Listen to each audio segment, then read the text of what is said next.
Well, let's go to a voicemail we received here yesterday. Someone told me that the Bible was in, I think, Genesis, said that the seventh day was the Sabbath.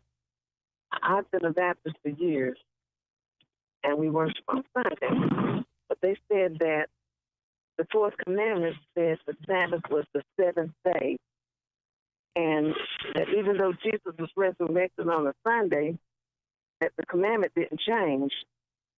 It's still the same. The Bible says yesterday, today, and forever.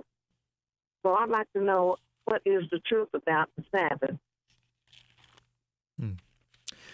Thank you for that question. There are groups that will say this, that will say that unless you're worshiping God on Saturday, the true Sabbath, well, then you're not really worshiping God. And so all you churches that are worshiping on Sunday, like it sounds like your church, sister, and certainly the church that I pastor, we worship the Lord on Sunday, that we're not doing it the right way. And in fact, there are some groups that even go as far as to say that that's completely apostate, that if you worship on Sunday, that's equivalent to receiving the mark of the beast, that kind of a thing. And so this is a real serious question. It's important for us to get this right. You mentioned the creation story, the seventh day where God rested, Genesis chapter 2, verses 1 through 3. I just preached on this last Sunday. And so it really is important for us to understand what's going on there. God rested. And what's interesting there is he blessed the seventh day, the day that he rested, because he didn't do any work on that day. And he called it holy. He set it apart. And he didn't just set it apart for himself. Really, it was for the people, his people.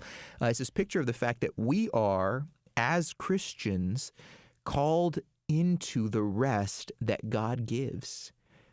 Now, let me just stop right there and say, doesn't that sound wonderful? I mean, I don't know about you, but each one of us, I think, has a lot on our plates. We're wrestling with all these different things. I mean, and so many things going on in society right now, challenges, difficulties. We want rest, and God says, I want to invite you into my rest, into my Sabbath rest. I want to give you that deep spiritual rest that you can't find anywhere else in this world, that only I can give. And that's what the Sabbath was supposed to be, is this rest of God that is given to the people of God. Now, when Jesus came to earth, he promised to give us that rest. He said in Matthew chapter 11, towards the end of the chapter, "Come to me, all you who labor and are heavy laden, and I will give you rest. Take my yoke upon you and learn from me, for I am gentle and lowly in heart, and you will find rest for your souls." The ultimate true Sabbath rest comes in and through Jesus Christ. And in fact, this is what the author to the Hebrews says. You know, the author to the Hebrews in Hebrews chapter 4, he talks about this. He says in Hebrews chapter 4, beginning in verse 1, "Therefore, while the promise of entering his rest still stands," his rest, God's Sabbath rest, "let us fear," he says, "lest any of you should seem to have failed to reach it. For good news," that's gospel, "came to us just as to them, but the message they heard did not benefit them because they were not united by faith with those who heard." Now get this, "For we who have believed enter that rest."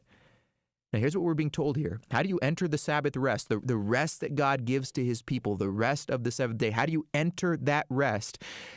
You enter it by believing the gospel. The work of Jesus Christ, who died, accomplishing our redemption, rested on the seventh day, was laid in the tomb, and then rose again from the dead on the eighth day, the first day of the week, Sunday, we might say. And ever since then, sister, the apostles, the followers of Jesus, began worshiping on Sunday, not on Saturday. Why? Because that was the day that Jesus rose again from the dead. And so we're called to worship God, but we do that in the same way that the apostles themselves did. When we worship God on Sunday, we're declaring that Jesus Christ is risen, that we have entered into the Sabbath rest in him, that we've received it from him. And I think that's what we need to emphasize. A lot of times people get caught up in going back to the types and shadows of the Old Testament, worshiping as the Jews did under the Old Covenant. That's not what we're called to. We're called to worship according to Christ's word and in imitation of the apostles, what they did in places like Acts chapter 20 and 1 Corinthians chapter 16. It says that they were gathering together on the first day of the week. Sometimes people will say Sunday worship, that was something that was instituted in the 4th century or something like that. And I just always point them back to 1 Corinthians and the book of Acts and say, no, actually it's what the apostles themselves were doing. And so if it was good enough for Paul and Peter and John, who has this vision of Jesus in the book of Revelation on the Lord's Day, on Sunday, well, then it should be good enough for us. And so you don't have to worry that you're doing something wrong worshiping the Lord on Sunday. It's what the apostles did. And every time we gather, we're declaring, Jesus Christ is risen, and in him I have Sabbath rest. Thanks for your question.